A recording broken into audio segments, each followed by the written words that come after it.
sinar di hati umatmu dan curahkan. Jika sebelumnya sinode hanya mencakup perayaan saja, kini setiap pertemuan sinodal berlangsung dalam 3 fase atau tahapan yang berurutan, yaitu tahapan persiapan, tahap perayaan, dan tahap implementasi. Dengan cara ini, Paus ingin mewujudkan apa yang telah dikatakan oleh Komisi Teologi Internasional tahun 2018, yaitu sinodalitas adalah tindakan Roh Kudus, tindakan roh dalam persekutuan tubuh Kristus dan di dalam perjalanan misi umat Tuhan. Dari kitab Roma bab 12 ayat 4 sampai dengan 8. Persembahan yang benar. Sebab sama seperti pada satu tubuh kita mempunyai banyak anggota, tetapi tidak semua anggota itu mempunyai tugas yang sama.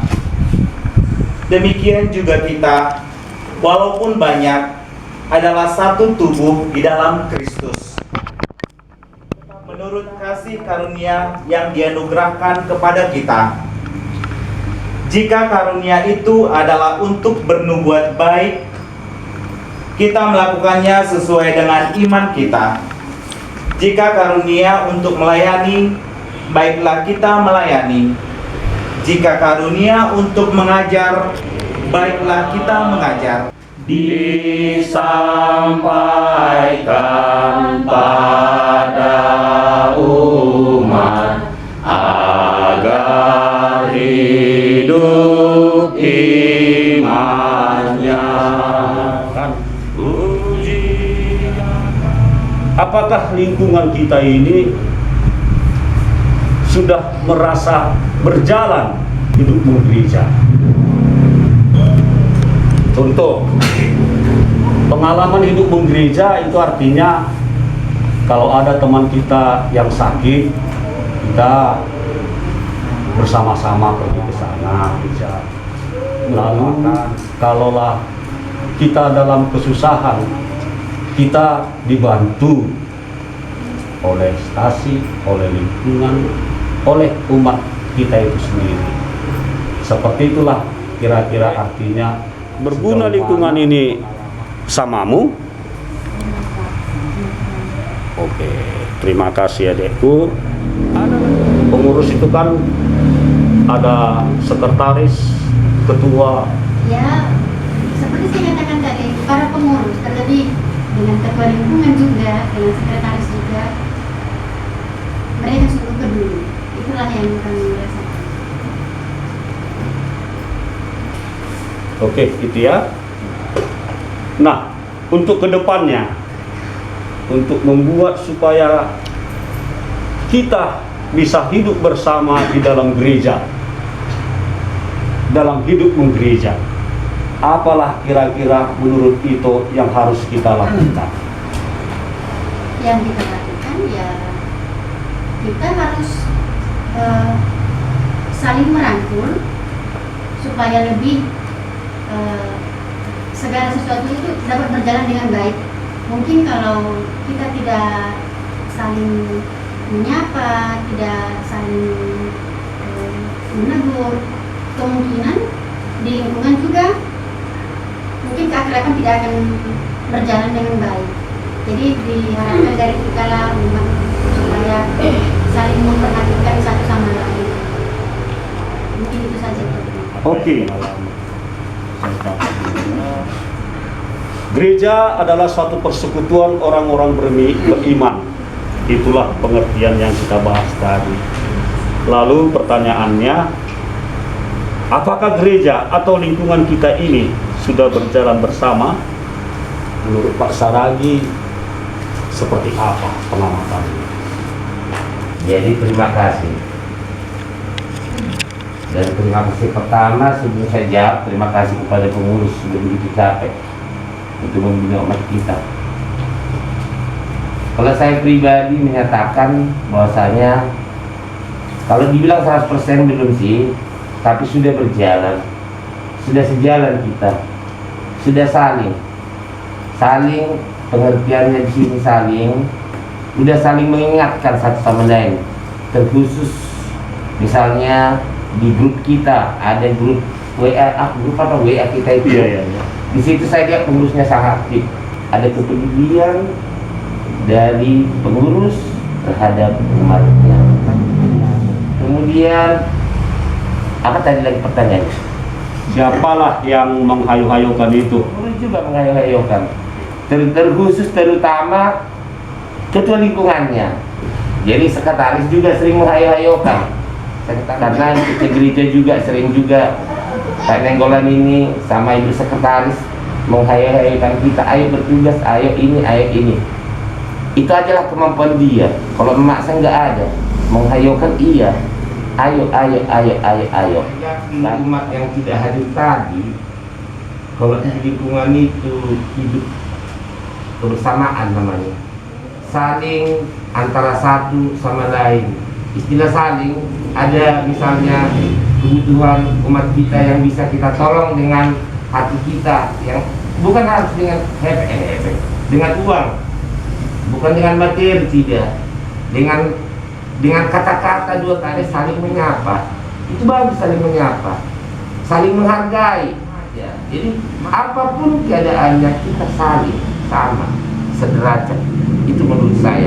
Jadi untuk umat kita yang tidak mau dulu tadi ya, atau tidak aktif, atau tidak mau, ini perlu juga kita pertama, kita perlu tahu situasinya, statusnya bagaimana. Saya bilang status, apakah dia sudah lansia? Mau kemarin itu saya itu udah menentukan situasinya. Nggak mungkin bisa kita paksa dia ke lingkungan sementara berjalan mau kemarin pun dia sulit. Itu satu.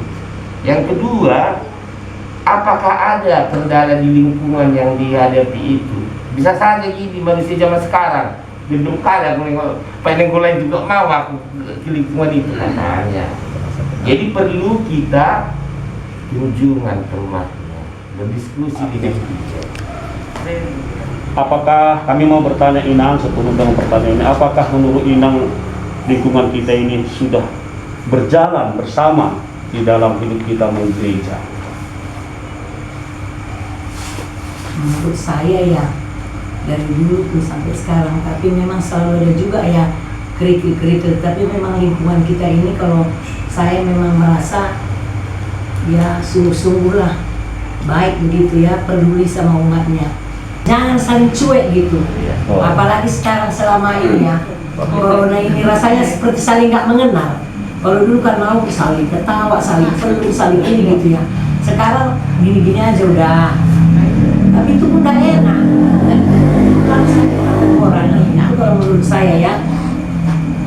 Terima kasih. Kita kasih lagi. Apakah sudah kami anggap kakak, famili kami, saudara kami, untuk sama-sama kita bergereja, hidup menggereja? Dan bagaimana perasaan kakak ke kami lingkungan ini, ke gereja kita? Silakan kak, kami mau mendengar juga. Boleh, kalau negatif pun boleh disampaikan, gak usah sungkan-sungkan ya. Ya puji Tuhan, saya juga bersyukur atas pertanyaan ketua lingkungan kepada saya, karena sebenarnya dari awalnya itu saya kurang puas. Kenapa kurang puas? Saya datang beribadah ke gereja pun kayaknya saya kayak orang asing. Terus itu saya beribadah ke lingkungan pun cara penyapaan kurang enak. Tapi saya tidak merasa merasa sakit hati.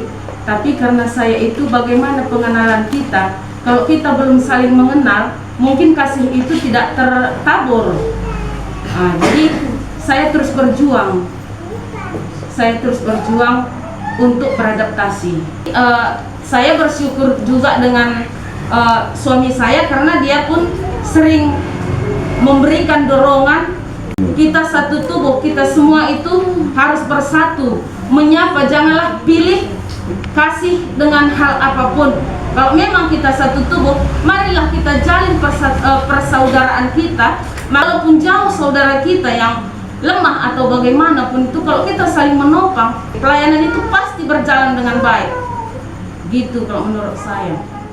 Tidak semua kita pintar untuk menggambar, tidak pintar untuk mengkeyboard, tidak pintar untuk bertukang, tidak pintar abang untuk mengajari kakak ini.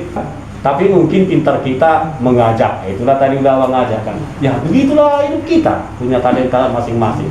Tapi yang pasti abang sudah menunjukkan suatu talenta untuk Sudah berjalan di dalam lingkungan kita ini. Kalau menurut saya sih, bagi saya gereja itu keluarga yang pertama. Kenapa? Kalau ada apa-apa di rumah kita, apapun itu, yang pertama kita panggil adalah gereja, bukan orang tua, karena orang tua jauh. Jadi bagi saya lingkungan ini sudah seperti keluarga. Jadi kalau ditanya apakah lingkungan atau gereja sudah berjalan bersama, sudah sesuai dengan visi saya. Saya ingin bersama lingkungan, tumbuh bersama dalam iman Katolik. Dan Siapa kira-kira yang menjadi penggerak dalam kebersamaan di lingkungan ini menurut Ibu? kalau menurut saya yang menggerakkan itu semua. Kalau pengurus menggerakkan umatnya, dan saya pun digerakkan oleh umat. Jadi mungkin bagi umat yang menggerakkan pengurus, tapi kalau bagi saya yang menggerakkan saya itu umat. Apa kira-kira harapan Ibu dalam hidup menggereja untuk dapat berjalan bersama? Harapan dan saran. Kalau harapan saya sendiri sih untuk umat semuanya menumbuhkan kecintaan sendiri terhadap gereja. Dan apa yang harus kita lakukan untuk menggerakkan lingkungan kita ini banyak sebenarnya cara. Jadi kalau yang pertama menurut saya, untuk yang aktif-aktif kita buat kegiatan bangun rohani gitu, bisa retreat, bisa rekoleksi. Jadi kalau untuk yang tidak aktif, untuk menggerakkannya kan susah. Jadi untuk mendekatinya itu pun harus orang-orang tertentu yang dekat dengan dia. Kalau orang yang dekat kita ajak untuk mengunjungi orang yang tidak datang, mungkin akan lebih tergerak hatinya.